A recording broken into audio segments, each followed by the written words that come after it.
بعد والصلاة والسلام على من لا نبي بعد أما بعد فقد قال النبي صلى الله عليه وسلم كلمتان حبيبتان إلى الرحمن خفيفتان على اللسان ثقيلتان في الميزان سبحان اللہ وبحمدہ سبحان اللہ العظیم۔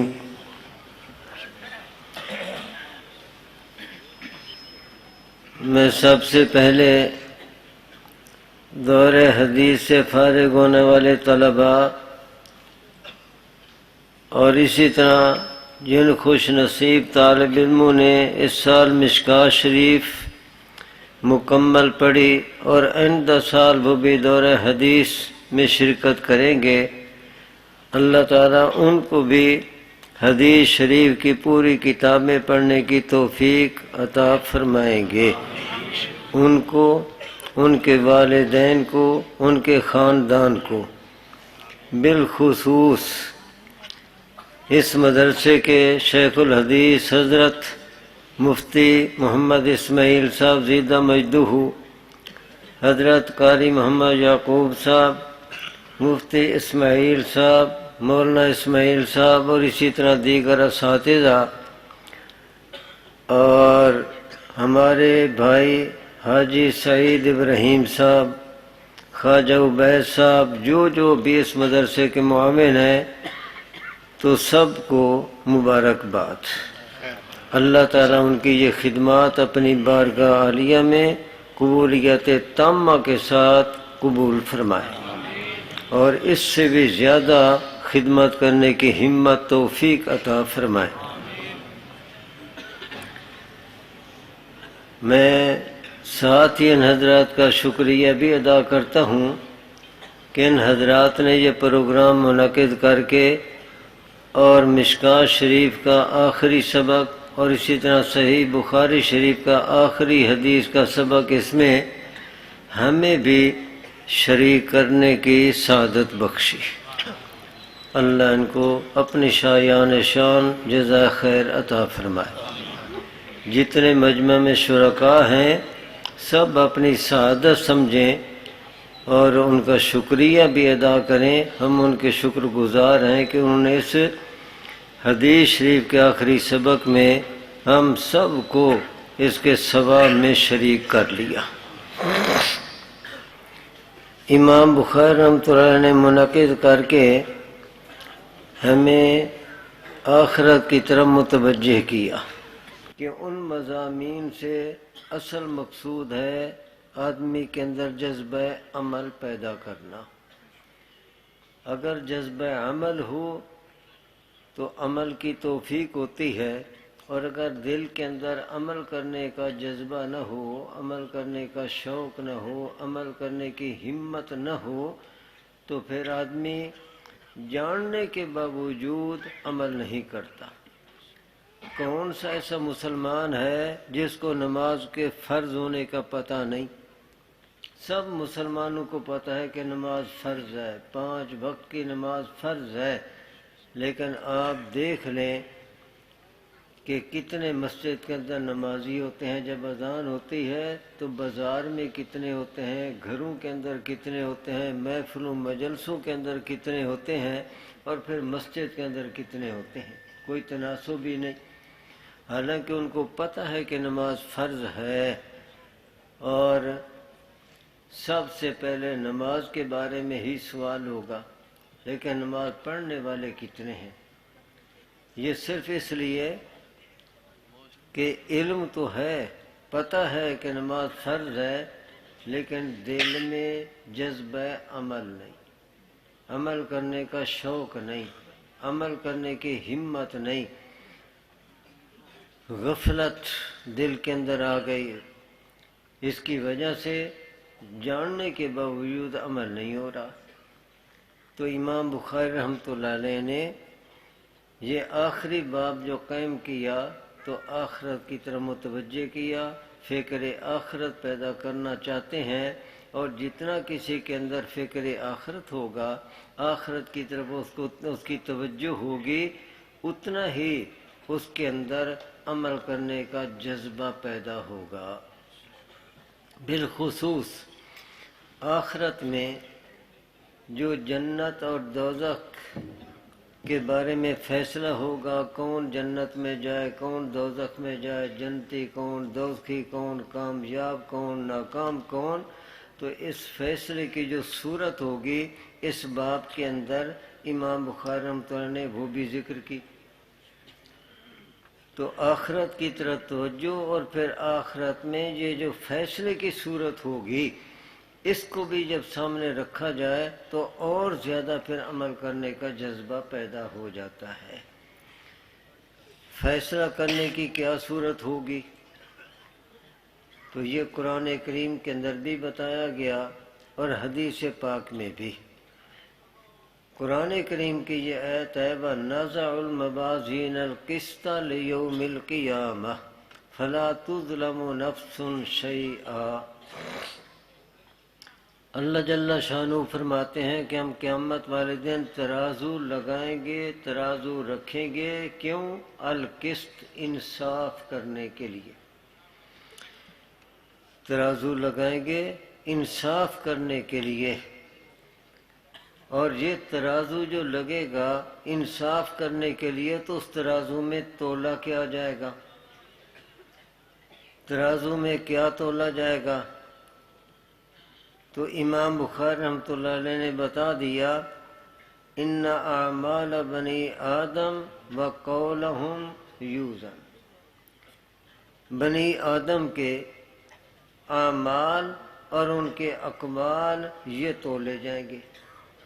یہاں دنیا کے اندر جو ہم نے کام کیے، جو ہم نے زبان سے بولے یا کانوں سے جو کچھ ہم نے سنا، غرض ہے کہ ہماری ہر نقل و حرکت اور ہمارا ہر بول، ہمارا ہر دیکھنا، ہمارا ہر سننا، قدموں سے چل کر جانا، ہاتھوں سے کوئی کام کرنا، جو کچھ ہم نے کیا اللہ تعالیٰ نے 2 فرشتے مقرر کر دیے ہیں، وہ آدمی کا پورا یہ ریکارڈ محفوظ کرتے ہیں۔ ہم نے کوئی نقل و حرکت کی، کوئی کام کیا، فرشتوں نے لکھ لیا۔ دائیں طرف فرشتہ نیکیاں لکھتا ہے، ہم نے جو کوئی اچھی نیکی والی بات کی، نیکی والا کام کیا، نیک بات ہم نے سنی، تو ہمارا کہا ہوا، سنا ہوا، کیا ہوا وہ سب کچھ وہ لکھ لیتے ہیں۔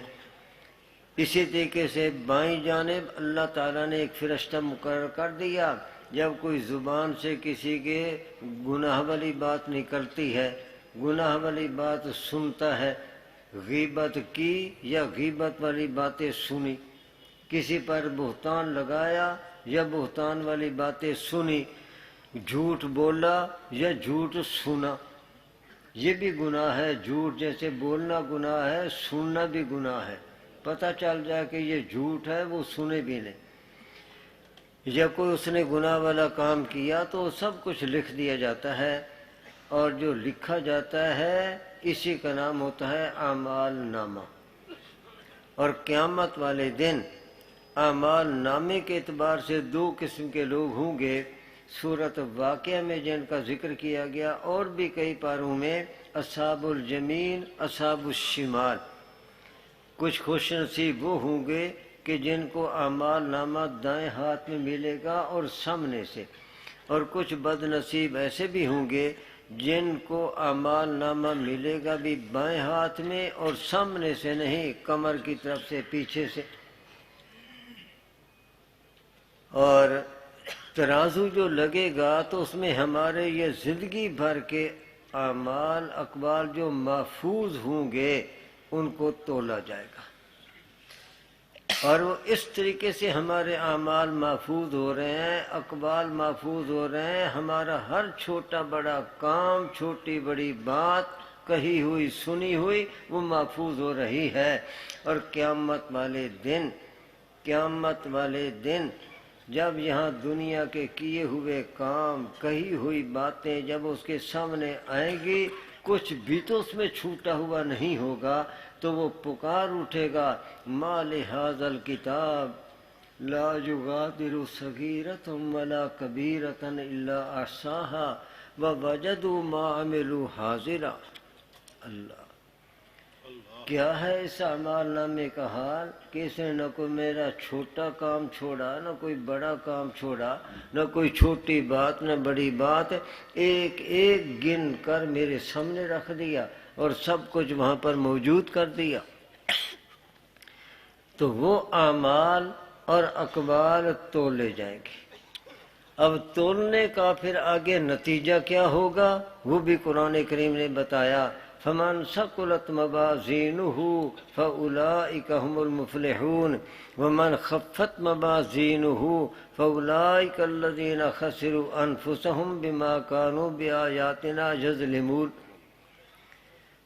نیکیوں والا پلڑا جن کا جھک گیا، نیکیوں والا پلڑا بھاری ہوا اور وہ جھک گیا، اور اس کے مقابلے میں گناہوں والا پلڑا ہلکا رہا، تو نیکیاں غالب آ گئیں، نیکیاں اس کی غالب آ گئیں۔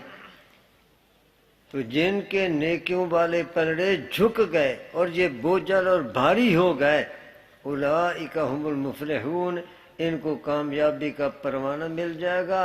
ادھر ان کا نیکیوں والا پلڑا جھکا، ادھر ان کے لیے جنت کا دروازہ کھل گیا اور ان کے لیے جنت کا فیصلہ ہو جائے گا۔ اور جن کا نیکیوں والا پلڑا ہلکا رہا اور اس کے مقابلے میں گناہوں والا پلڑا بایاں وہ جھک گیا، وہ بھاری ہوا، اولئک الذین خسروا انفسهم، یہ لوگ ہیں کہ جنہوں نے اپنے آپ کو نقصان میں ڈال دیا اور یہ ناکام ہوں گے۔ اور ایک آیت میں ہے فی جہنم خالدون، فی جہنم خالدون، سمجھ گئے نا، فی جہنم خالدون، جن کا نیکیوں والا پلڑا بوجھل ہوا یہ جہنم میں جائیں گے اور ہمیشہ جہنم میں رہیں گے۔ یہ ہوگی فیصلے کی صورت۔ اب ہم جتنے بیٹھے ہیں، اگر ہم آخرت کو ایسے ہی اپنے گریبان میں جھانک کر سوچیں کہ آخرت برحق ہے، ہمارے یہاں کے کیے ہوئے کام، کہی ہوئی باتیں، سنی ہوئی باتیں، دیکھا ہوا جو کچھ ہم نے دیکھا، اچھا دیکھا برا دیکھا، وہ سب کچھ محفوظ ہے، اور قیامت والے دن ترازو لگے گا، تولا جائے گا ان کو، اور اسی کے ذریعہ سے فیصلہ ہوگا کامیابی ناکامی کا، اسی کے ذریعہ سے فیصلہ ہوگا جنتی ہونے کا یا دوزخی ہونے کا۔ جب اس بات کو سوچیں گے تو ایک دفعہ تو ایمان ٹکانے پہ آ جائے گا اور آدمی کے اندر جذبہ عمل پیدا ہو جائے گا، وہ مجبور ہو جائے گا سوچنے پر کہ مجھے کیا کرنا چاہیے اور میں کیا کر رہا ہوں۔ تو اگر 2-4 منٹ بھی یوں بیٹھ کر مراقبہ آخرت کر لے، وزن اعمال کو سوچ لے کہ قیامت والے دن یہ سب کچھ حاضر ہوگا، میرا کیا ہوا کہا ہوا، میرے سارے اقوال سارے افعال، اور تولا جائے گا، اور ان کے تولنے کے ذریعہ سے میری کامیابی ناکامی کا فیصلہ ہوگا۔ اگر ہر روز 2-4 منٹ بھی یہ مراقبہ آخرت ہو جائے تو انشاءاللہ عملی زندگی سدھر جائے گی، عملی زندگی سنور جائے گی۔ تو امام بخاری رحمۃ اللہ علیہ نے یہ جو آخری باب قائم کیا ہے، اس کے اندر آخرت کی طرف متوجہ کرنا مقصود ہے، بالخصوص وزن اعمال والے عقیدے کی طرف۔ اور پھر عجیب بات ہے کہ امام بخاری رحمۃ اللہ نے اخیر میں نبی کریم صلی اللہ علیہ وسلم کا بتایا ہوا ایک مختصر ذکر، مختصر تسبیح یا مختصر وظیفہ یا ورد کہہ لو، جو بڑا آسان ہے، اگر اس کو ہم اختیار کر لیں تو نبی علیہ الصلوۃ والسلام فرماتے ہیں کہ اس کی وجہ سے نیکیوں والے پلڑے میں بڑا وزن پیدا ہو جائے گا. ہے تو یہ مختصر زبان پر پڑھنے کے لحاظ سے تو ہلکا پھلکا، لیکن نیکیوں والے پلڑے میں اس کا بڑا وزن ہوگا. آپ چاہتے ہیں کہ آپ کو وہ وظیفہ بتایا جائے؟ جو چاہتے ہیں ذرا ہاتھ کھڑا کریں، جاگ بھی جائیں اور سن بھی لیں اور پھر وہ یاد بھی کر لیں اور اللہ سے توفیق مانگیں اس کے پڑھنے کی. آخری حدیث جو امام بخاری رحمۃ اللہ نے یہاں پر ذکر کی، اس میں وہی وظیفہ بتایا گیا، لیکن نبی کریم صلی اللہ علیہ وسلم نے ایسے نہیں کہ وہ وظیفہ یوں ہی بتا دیا ہو کہ بھئی یہ پڑھ لیا کرو، نہیں، بلکہ آپ نے انسانوں کی نفسیات کا لحاظ رکھا. انسانوں کی نفسیات یہ ہے کہ جب اس کو کوئی چیز دینی ہو تو پہلے اس چیز کی اس کے اندر طلب پیدا کی جاتی ہے، اس کے اندر رغبت پیدا کی جاتی ہے، اور جب دل کے اندر طلب پیدا ہو جائے، رغبت پیدا ہو جائے، بلکہ اس کی حاصل کرنے کے لیے اس کے دل میں ایک انتظار کی کیفیت پیدا ہو جائے، اس کے بعد پھر جب وہ چیز اس کے سامنے آتی ہے تو دل میں اتر جاتی ہے، کیونکہ وہ شوق سے حاصل کرے گا تو پھر اللہ تعالیٰ اس کو عمل کی توفیق بھی دے دیتے ہیں. تو آپ نے پہلے 3 جملے ارشاد فرمائے، اور ان 3 جملوں کے ارشاد فرمانے سے آپ کا مقصد یہی ہے کہ دل کے اندر ایک طلب پیدا ہو جائے، رغبت پیدا ہو جائے، ایک تڑپ پیدا ہو جائے اور انتظار لگ جائے. یہ آپ کا مقصد ہے. آپ نے دیکھا ہوگا کہ بسوں میں، گاڑیوں میں جب کوئی دوائی بیچنے والا آتا ہے، نمک مولی بیچنے والا آتا ہے، تو کیا آتے ہی آ کر شروع ہو جاتا ہے بھئی یہ نمک مولی 5 روپے 10 روپے 5 روپے 10 روپے اعلان کرنا شروع کر دیتا ہے؟ نہیں، پہلے وہ آئے گا اور بڑے ادب سے سلام کرے گا، سب کو خاموش رہنے کی درخواست کرے گا، اس کے بعد پھر اپنے نمک مولی یا جو دوائی ہے اس کے اتنے فائدے بیان کرے گا، اتنے فائدے بیان کرے گا، اور لوگوں کے اندر ایک رغبت اور طلب پیدا کرنے کی پوری کوشش کرے گا، اتنے فائدے بتائے گا، یوں معلوم ہوگا کہ جس گھر کے اندر نمک مولی آیا ساری بیماریاں گئیں. نمک مولی کافی ہے ہر بیماری کے لیے. اس انداز سے وہ فائدے بیان کرے گا. تو اس کا مقصد ہوتا ہے کہ لوگوں کے اندر ایک طلب اور شوق پیدا ہو جائے، رغبت پیدا ہو جائے، اور جب وہ اپنے طور پر کوشش کر چکا ہوگا کہ اب یہ لوگ منتظر ہیں کہ جلدی ان کے سامنے وہ دوائی پیش کی جائے، تو اس کے بعد پھر وہ نکالے گا اور پھر لوگوں کو دکھائے گا. اور پھر بعض لوگ تو پہلے ہی منتظر بیٹھے ہوتے ہیں کہ جلدی یہ بات ختم کرے اور ہم دوائی لیں.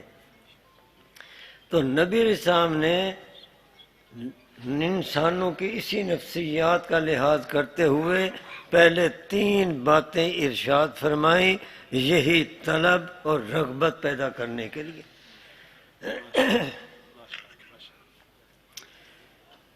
ایک بات تو یہ ارشاد فرمائی، کلمتان حبیبتان الی الرحمن، 2 کلمے ہیں جو رحمان تبارک و تعالیٰ کو بہت ہی محبوب ہیں، 2 کلمے ہیں جو بہت ہی پسند ہیں. اور میرا ایمان یہ کہتا ہے کہ رحمان تبارک و تعالیٰ کو جو 2 کلمے پسند ہیں اور بہت ہی محبوب ہیں، تو اللہ کے پسندیدہ اور محبوب ان کلموں کو جو محبت کے ساتھ اور لگن کے ساتھ، جذبے کے ساتھ، شوق کے ساتھ، اخلاص کے ساتھ جو پڑھے گا، وہ رب تعالیٰ کا پسندیدہ اور محبوب بندہ بن جائے گا. وجہ ہے کہ پڑھنے کی توفیق ہو جائے. دیکھو نا اب کتنا فائدہ بتایا، کلمتان حبیبتان الی الرحمن. خفیفتان علی اللسان، اور پڑھنے کے لحاظ سے زبان پر بڑے ہی ہلکے پھلکے، بڑی آسانی کے ساتھ ان کو پڑھا جا سکتا ہے۔ بچے بھی پڑھ سکتے ہیں، بوڑھے بھی پڑھ سکتے ہیں، بچیاں بھی پڑھ سکتی ہیں، بوڑھی عورتیں بھی پڑھ سکتی ہیں، اور ان کا یاد کرنا بھی کوئی مشکل نہیں، یاد کرنا بھی آسان اور زبان سے پڑھنا بھی آسان۔ اور پھر تیسرا جملہ یہ ارشاد فرمایا، ثقیلتان فی المیزان، ثقیلتان فی المیزان۔ میزان تو جانتے ہو نا، ترازو، ثقیل یہ بھی جانتے ہو، بوجھل، تو ثقیلتان فی المیزان کہ وہ دو کلمے ایسے ہیں کہ نیکیوں والے پلڑے میں ان کا بڑا ہی وزن ہوگا، تو نیکیوں والا پلڑا ان کی وجہ سے جھک جائے گا۔ اب جب یہ تین فائدے آپ نے سن لیے تو اب میں دیکھ رہا ہوں کہ اب آپ کے اندر بھی ایک تڑپ اور طلب اور رغبت میں پیدا ہو گئی، شوق پیدا ہو گیا کہ وہ کلمے ہمیں جلدی جلدی بتائے جائیں۔ بتا دیں؟ بتا دیں؟ جو کہتے ہیں کہ ہم یاد بھی کریں گے، یاد رکھیں گے اور پڑھیں گے، وہ ذرا ہاتھ کھڑا کریں۔ جزاک اللہ۔ اور جو چاہتے ہیں کہ نیکیوں والا پلڑا قیامت والے دن ہمارا بوجھل ہو جائے اور گناہوں والا پلڑا ہلکا رہے، اور پھر اس کے نتیجے میں ہمارے لیے جنت کا دروازہ کھل جائے، وہ بھی اللہ سے دعا بھی کریں اور پکا ارادہ کر لیں کہ ہم وہ کلمے یاد رکھیں گے اور پڑھتے رہیں گے اور اپنے نیکیوں والے پلڑے کو بوجھل بناتے رہیں گے۔ ٹھیک ہے؟ اب وہ کلمے سن لیں، بڑے ہی آسان کلمے ہیں۔ آپ سب کہہ دیں زبان سے، سبحان اللہ، سبحان اللہ، سبحان اللہ۔ یہ تو سب کو یاد ہے نا۔ اب اس کے ساتھ ایک ایک لفظ اور ملانا ہے، سبحان اللہ و بحمدہ، سبحان اللہ العظیم۔ دیکھو وبحمدہ العظیم یہ ساتھ ملانا ہے، سبحان اللہ وبحمدہ، سبحان اللہ العظیم۔ اتنی گونج سے پڑھو کہ سوئے ہوا کوئی ہو تو وہ بھی جاگ جائے، سبحان اللہ وبحمدہ، سبحان اللہ العظیم، سبحان اللہ وبحمدہ، سبحان اللہ العظیم، سبحان اللہ وبحمدہ، سبحان اللہ العظیم۔ جس بچے کو یاد ہو گئے ہیں یہ کلمے وہ کھڑا ہو جائے، مجمع کی طرح منہ کر کے ذرا اونچی آواز سے وہ پڑھے، جس بچے کو یاد ہو گئے۔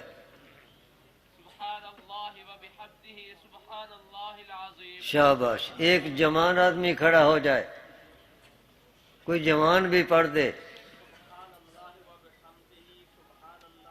شاباش۔ ایک بوڑھا بھی، بلکہ ادھیڑ عمر کا، ادھیڑ عمر والا،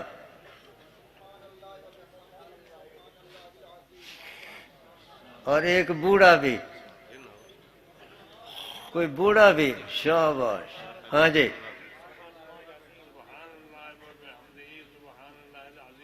ماشاء اللہ۔ اللہ سب کو توفیق دے، سب کو توفیق دے کہ دیکھو نا، جیسے نبی صاحب نے فرمایا کہ پڑھنے کے لحاظ سے بڑے ہلکے پھلکے ہیں، آسانی کے ساتھ ان کو پڑھا جا سکتا ہے، تو اللہ تعالیٰ توفیق دے ان کے پڑھنے کی۔ کوئی بھائی دکان کی طرف جائے پڑھتا ہوا جائے، واپس آئے پڑھتا ہوا آئے، اپنے کھیت کی طرف جائیں، زمین کی طرف جائیں پڑھتے ہوئے جائیں، واپس آئیں پڑھتے ہوئے آئیں، بلکہ کام بھی کرتے رہیں اور زبان سے یہ پڑھتے بھی رہیں۔ ان کا پڑھنا آپ کے کام میں کوئی رکاوٹ نہیں بنے گا۔ پڑھتے پڑھتے یہ کیفیت بن جائے، پڑھتے پڑھتے اتنی عادت پختہ ہو جائے کہ جیسے ہمارا سانس ہمارے کسی کام میں رکاوٹ بنتا، ہاں سانس رک جائے تو رکنا تو رکاوٹ بنتا ہے، لیکن سانس کا آنا جانا یہ رکاوٹ نہیں بنتا، اپنے آپ چل رہا ہے۔ تو یہ اتنا وظیفہ پڑھیں کہ زبان پر اس طرح رواں ہو جائے جیسے سانس وہ ہمارے کام میں رکاوٹ نہیں بنتا، یہ بھی زبان پر اس طرح رواں ہو جائے کہ کام بھی ہوتا رہے اور اس وظیفے کے ساتھ زبان بھی ہلتی اور چلتی رہے۔ اور جو پڑھتے رہیں گے انشاءاللہ قیامت والے دن اپنے نیکیوں والے پلڑے میں جب ان کلموں کا وزن محسوس کریں گے اور ان کی وجہ سے نیکیوں والا پلڑا جھک جائے گا، وہ تو ہوں گے خوش، اور جنہوں نے نہیں پڑھا تھا اور غفلت کی تھی اس دن وہ پچھتائیں گے، افسوس کریں گے، لیکن اس کا تدارک کوئی نہیں ہوگا۔ پھر اس دن کچھ نہیں ہو سکے گا، جو کرنا ہے اب کر لیں۔ یہ تو میں نے اس حدیث پاک کا خلاصہ بیان کیا۔ امام بخاری رحمۃ اللہ علیہ نے دو چیزیں ایسی بتائیں جو نیکیوں والے پلڑے کے وزن کو بڑھانے والی ہیں۔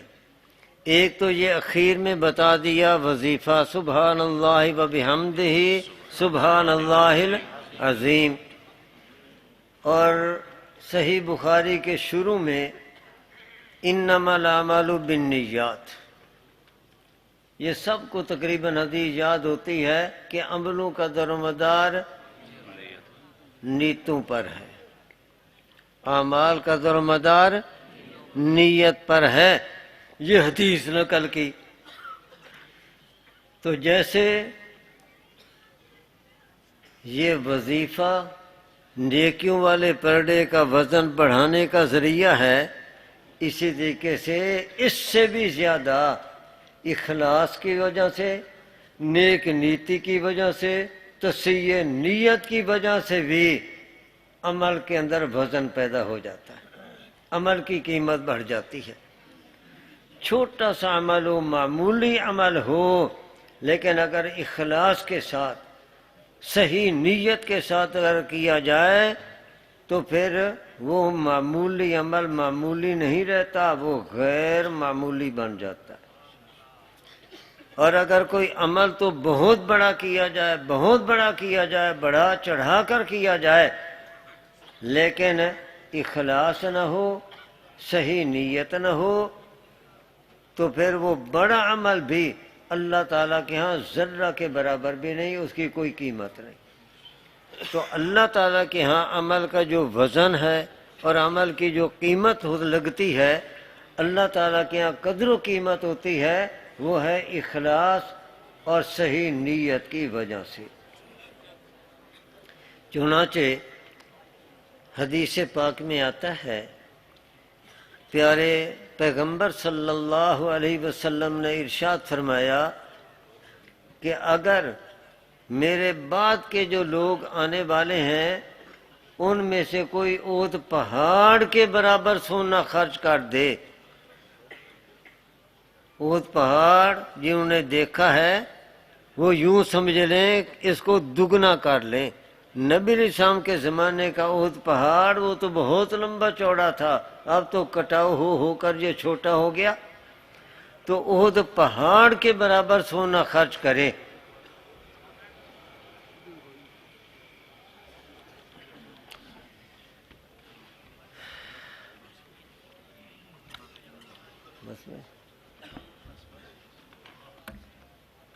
میں اس لیے چپ ہو گیا ہوں کہ آپ لوگ دیکھ لیں، پھر میں آگے بات مکمل کروں۔ تو اونٹ پہاڑ کے برابر کوئی سونا خرچ کرے میرے بعد کے لوگوں میں سے کوئی، تو فرمایا میرے صحابی کے ایک دانے کے برابر بھی نہیں۔ اب کہاں اونٹ پہاڑ کے برابر سونا اور کہاں پر ایک دانہ؟ یہ فرق کیوں ہے؟ اس لیے کہ اللہ تعالی نے جو اعمال کی قیمت لگانی ہے، اعمال کا وزن ہونا ہے، اعمال پر اجر و ثواب ملنا ہے وہ ہے نیت کے اعتبار سے۔ جتنی نیت زیادہ صحیح، اخلاص جتنا زیادہ، عمل وہ اتنا زیادہ قیمتی، اس کا وزن اتنا زیادہ ہوگا۔ اور جتنی جتنی اخلاص کے اندر کمی آتی جائے، نیت کے اندر فرق آتا جائے، صحیح نیت نہ ہو، اتنا اتنا اس کا وزن کم ہوتا جائے گا اور اس کی قیمت بھی کم ہوتی جائے گی۔ اگر بے داغ چیز ہو اس کی قیمت زیادہ، داغ والی ہو تو اس کی قیمت گھٹ، اس کی قیمت کم۔ تو اخلاص والا عمل اللہ کو پسند ہے، اس لیے اس کی قیمت بھی اتنی زیادہ، اور جو بغیر اخلاص کے ہو وہ عمل اللہ کو پسند نہیں، اس لیے اللہ تعالیٰ کے ہاں اس کی کوئی قیمت نہیں ہوتی۔ تو اب اگر دیکھا جائے تو بعد والے نے اود پہاڑ کے برابر سونا خرچ کیا، صحابی نے دانے کے برابر خرچ کیا، لیکن جب نیت اور اخلاص کے اعتبار سے دیکھا جائے تو ہو سکتا ہے کہ جس صحابی نے، ہو سکتا ہے نہیں بلکہ ہے کہ اس کے دل میں اتنا اخلاص کہ شاید کئی اود پہاڑوں سے بھی زیادہ اخلاص اتنا، اور بعد والے نے ظاہری طور پر تو پہاڑ کے برابر سونا خرچ کر دیا، لیکن جب اس کے دل کو ٹٹول کر دیکھا جائے تو شاید دانے کے برابر بھی اخلاص نہ ہو۔ اور اللہ تعالیٰ کے ہاں جو عمل کا وزن ہوگا اور قیمت اور اس کی قدر ہوگی وہ ہے اخلاص اور نیت کے اعتبار سے۔ تصحیح نیت اخلاص ہے کیا کہ جب ہم کوئی بات کریں، کوئی کام کریں تو دل میں فقط یہ نیت ہو کہ میرا اللہ مجھ سے راضی ہو جائے، میرا اللہ وہ مجھ سے راضی ہو جائے، میرا اللہ خوش ہو جائے، بس یہ دل میں نیت ہو، یہ ہے اخلاص اور یہ ہے تصحیح نیت۔ ایک حدیث پاک کے اندر آتا ہے کہ قیامت والے دن اللہ تعالیٰ کے حضور ایک آدمی حاضر ہوگا اور اس نے اپنی زندگی میں اتنے گناہ کیے ہوں گے کہ اس کے گناہوں کے رجسٹر، اعمال نامے جو تیار ہوئے کہتے ہیں اس کو، تو وہ کھول کر رکھے جائیں گے تا حد نگاہ، گناہوں کے وہ دفتر ایسے کھلے پڑے ہیں، اتنے اس نے گناہ کیے۔ اب اللہ تعالیٰ حکم دیں گے کہ ان کو اکٹھا کیا جائے، ان کو پھر اکٹھا کر کے ترازو کے بائیں پلڑے میں رکھ دیا جائے گا، اور پھر اللہ تعالیٰ نیکیاں لکھنے والا جو فرشتہ ہے اللہ اس کو کہیں گے کہ وہ جو ایک کاغذ کا ٹکڑا ہے وہ بھی نکال۔ عربی میں کاغذ کے ٹکڑے کو کہا جاتا ہے بطاقہ، اس لیے اس حدیث کا لقب یہی ہے حدیث بطاقہ۔ وہ ٹکڑا نکال، وہ ٹکڑا سامنے آ جائے گا، اللہ فرمائیں گے کہ اس کو دائیں پلڑے میں رکھ اور وزن کر۔ اب یہ آدمی دیکھ رہا ہے کہ بائیں پلڑے میں تو گناہوں کا انبار ڈھیر لگا ہوا ہے، اور اس کے مقابلے میں یہ ایک چھوٹا سا پرزہ ہے، اس کا کیا وزن ہوگا؟ تو کہے گا کہ باری تعالیٰ وزن نہ کیا جائے، بغیر وزن کے ویسے ہی فیصلہ کر دیا جائے۔ اللہ جل شانہ فرمائیں گے کہ اے میرے جلد باز بندے ذرا وزن تو ہونے دے۔ اللہ فرمائیں گے کہ وزن کرو۔ جب وزن ہونے لگے گا تو دوسری مرتبہ پھر یہ منت سماجت کرے گا اور کہے گا کہ باری تعالیٰ وزن نہ ہو، بغیر وزن کے ہی فیصلہ کر دیا جائے۔ اللہ تعالیٰ پھر فرمائیں گے کہ میرے جلد باز بندے وزن تو ہونے دے۔ چنانچہ جب وزن کیا جائے گا تو وہ جو ایک دائیں پلڑے میں چھوٹا سا کاغذ کا پرزہ ٹکڑا رکھا، اس کا اتنا وزن ہوگا کہ وہ نیکیوں والا پلڑا اسی ایک پرزے کی وجہ سے جھک جائے گا، اور گناہوں والا پلڑا جہاں ہلکا ہو کر یہاں کھڑا ہے اور وہ جھکا ہوا ہے، بندہ حیران ہو جائے گا۔ تو اللہ تعالیٰ اس وقت پھر اس کو بتائیں گے کہ اے میرے بندے، تو نے ایک وقت میں بڑے اخلاص کے ساتھ، بڑی محبت کے ساتھ یہ کلمہ پڑھا تھا۔ آپ بھی پڑھ لیں، اشہد ان لا الہ الا اللہ واشہد ان محمد عبدہ ورسولہ، یہ تو نے پڑھا تھا تو تو پڑھ کر بھول گیا، لیکن میں رب نہیں بھولا۔ یہ آج اس کا وزن ہے اور اس کی وجہ سے یہ پلڑا جھک گیا۔ تو یہ نیک نیتی کے ساتھ، اخلاص کے ساتھ کلمہ پڑھا تھا تو اس کا اتنا وزن کہ اس کی وجہ سے یہ پلڑا جھک گیا اور گناہوں کے دفاتر اس کے مقابلے میں ہلکے پڑ گئے۔ تو امام بخاری رحمۃ اللہ علیہ نے شروع میں نیت والی حدیث ذکر کی کہ نیت کی وجہ سے بھی اعمال کا وزن بڑھتا ہے، اور اخیر میں یہ ایک وظیفہ بتایا، اس کی وجہ سے بھی نیکیوں والا پلڑا یہ جھک جائے گا۔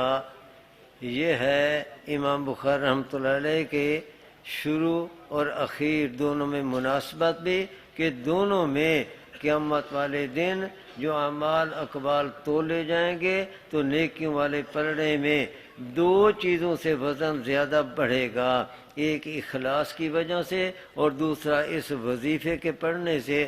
اللہ تعالیٰ میں صحیح نیت کے ساتھ عمل کرنے کی توفیق دیں۔ وآخر دعوانا الحمد للہ رب العالمین۔